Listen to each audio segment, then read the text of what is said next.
विधानसभा चुनाव के पहले चरण के लिए वोटिंग 19 अप्रैल को खत्म हो गई, जिसमें वोटिंग प्रतिशत कम रहा था। इसका कुछ कारण गर्म मौसम भी रहा था। अब यूपी में दूसरे चरण के चुनाव की तैयारियां तेज हो गई हैं। दूसरे चरण के लिए 26 अप्रैल को वोट डाले जाएंगे। इस चरण में यूपी की 8 लोकसभा सीटों पर मतदान होगा। ऐसे में बागपत सीट पर जयंत चौधरी और बीजेपी का गठबंधन है। इस सीट से जयंत चौधरी ने राजकुमार सांगवान को उम्मीदवार बनाया है। मुख्यमंत्री योगी आदित्यनाथ मंगलवार को चुनाव प्रचार के लिए बागपत पहुंचे और बीजेपी आरएलडी गठबंधन के प्रत्याशी डॉक्टर राजकुमार सांगवान को जिताने की अपील की। इस दौरान उनके साथ आरएलडी अध्यक्ष जयंत चौधरी और चारू चौधरी भी मौजूद रही। जनसभा स्थल पर भारी संख्या में बीजेपी और आरएलडी कार्यकर्ता भी पहुंचे थे।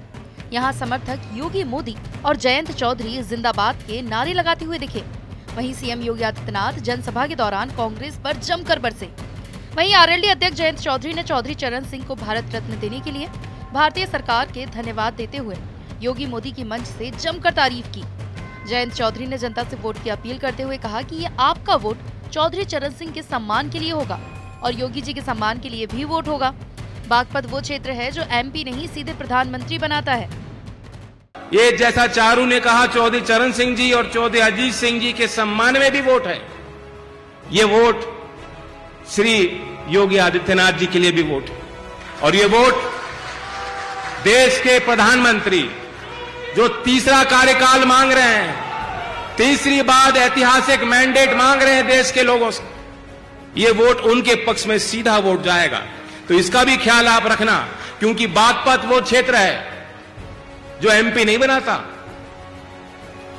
प्रधानमंत्री बनाता। बागपत का मतदाता प्रधानमंत्री बनाएगा।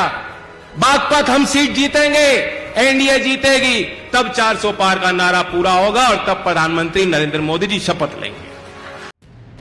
सीएम योगी आदित्यनाथ की तारीफ करते हुए जयंत चौधरी ने कहा कि हम लोगों को योगी जी का बहुत बड़ा आशीर्वाद मिल रहा है। योगी जी तो वैसे भी बहुत सख्त है, लेकिन मेरे लिए नरम रहेंगे। अगर योगी जी के पास बागपत का कोई भी आदमी अगर उनके पास जाएगा तो उनकी बात ध्यान से सुनेंगे। बागपत वाले वैसे भी अपने काम को करवाने में नंबर 1 है। उनका कोई काम रुकने वाला नहीं है।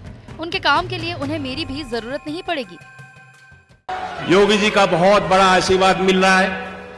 तीसरी बार हम लोग चुनावी मंच यहां बागपत क्षेत्र में साझा कर रहे हैं उनके साथ। और मैं जानता हूं, क्योंकि योगी जी का भी एक इंप्रेशन है लोगों पे। लोग सोचते हैं बहुत सख्त हैं, सख्ताई भी कर सकते हैं करनी हो, लेकिन मैं जानता हूं कि मेरे लिए ये नर्म रहेंगे और बागपत वासियों के लिए नर्म रहेंगे। बागपत का कोई आदमी चला जाएगा, अपनी बात रखेगा तो पूरी सुनवाई होगी और पूरे काम होंगे। जयंत चौधरी ने इंडी गठबंधन पर हमला बोलते हुए कहा, इंडिया नाम तो बहुत अच्छा है, लेकिन उनके काम कोई अच्छे नहीं है। इनके पास प्रधानमंत्री का कोई भी चेहरा नहीं है और कोई एजेंडा भी नहीं है। हमारे पास तो ऐसा प्रधानमंत्री का चेहरा है जिसने काम करके साबित कर दिया है।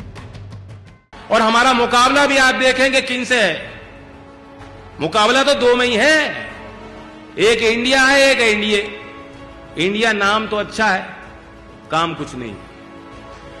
जैसे केले के ऊपर बंदर लड़े, उसी ढाल लड़ेंगे बाद में आपस में।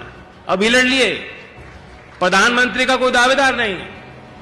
हमारे पास तो एक अच्छा चेहरा है जिसके काम को लोगों ने देख लिया, पहचान लिया। इनके पास कौन प्रत्याशी मैं नहीं जानता। योगी जी आप जानते हो कौन है इंडिया का प्रत्याशी, कौन है प्रधानमंत्री का? नहीं जानते, योगी जी भी नहीं जानते, कोई नहीं जानता। तो बाद में लड़ेंगे, अभी लड़ रहे हैं।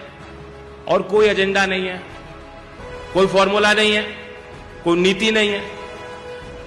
अमीर और गरीब के बीच में जो अंतर है ये कम होना चाहिए।